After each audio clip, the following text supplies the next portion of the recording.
Yahweh dit à Moïse, « Tu verras maintenant ce que je ferai à Pharaon. Une main puissante le forcera à les laisser aller, une main puissante le forcera à les chasser de son pays. » Dieu parla encore à Moïse et lui dit, « Je suis Yahweh. Je suis apparu à Abraham, à Isaac et à Jacob comme le Dieu Tout-Puissant.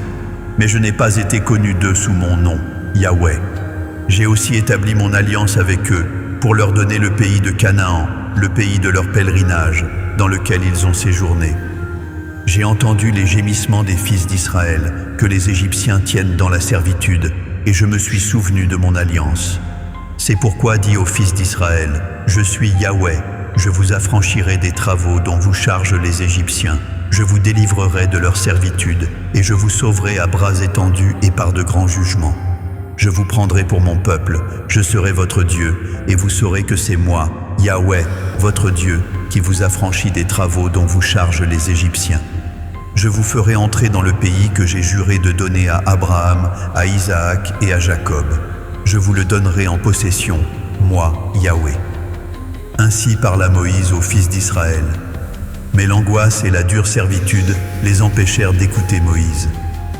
Yahweh parla à Moïse et dit, « Va, parle à Pharaon, roi d'Égypte, pour qu'il laisse aller les fils d'Israël hors de son pays. » Moïse répondit en présence de Yahweh, « Voici, les fils d'Israël ne m'ont point écouté.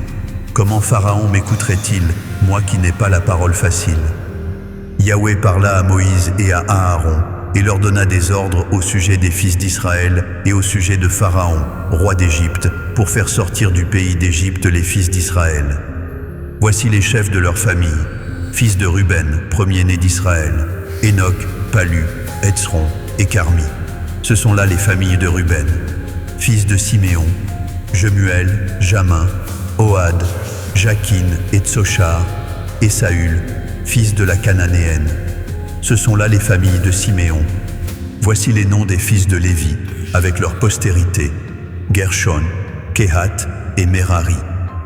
Les années de la vie de Lévi furent de 137 ans. Fils de Gershon, Libni et Shimei, et leurs familles. Fils de Kehat, Amram, Jitséar, Hébron et Uziel. Les années de la vie de Kehat furent de 133 ans. Fils de Merari, Machli et Muski. Ce sont là les familles de Lévi, avec leur postérité. Amram prit pour femme Jochébed, sa tante, et elle lui enfanta Aaron et Moïse. Les années de la vie d'Amram furent de 137 ans. Fils de Jitséar, Coré, Népheg et Zikri. Fils d'Uziel, Mishaël, Eltsaphan et Sitri. Aaron prit pour femme Élishéba, fille d'Aminadab, sœur de Nachshon, et elle lui enfanta Nadab, Abihu, Éléazar et Itamar. Fils de Coré, Assir, Elkana et Abiasaph. Ce sont là les familles des Corites. Éléazar, fils d'Aaron, prit pour femme une des filles de Poutiel, et elle lui enfanta Phiné. Tels sont les chefs de famille des Lévites avec leurs familles. Ce sont là cet Aaron et ce Moïse, à qui Yahweh dit, « Faites sortir du pays d'Égypte les fils d'Israël, selon leurs armées. » Ce sont eux qui parlèrent à Pharaon, roi d'Égypte, pour faire sortir d'Égypte les fils d'Israël. Ce sont là ce Moïse et cet Aaron. Lorsque Yahweh parla à Moïse dans le pays d'Égypte, Yahweh dit à Moïse, « Je suis Yahweh. Dis à Pharaon, roi d'Égypte, tout ce que je te dis. » Et Moïse répondit en présence de Yahweh, « Voici, je n'ai pas la parole facile. Comment Pharaon m'écouterait-il ?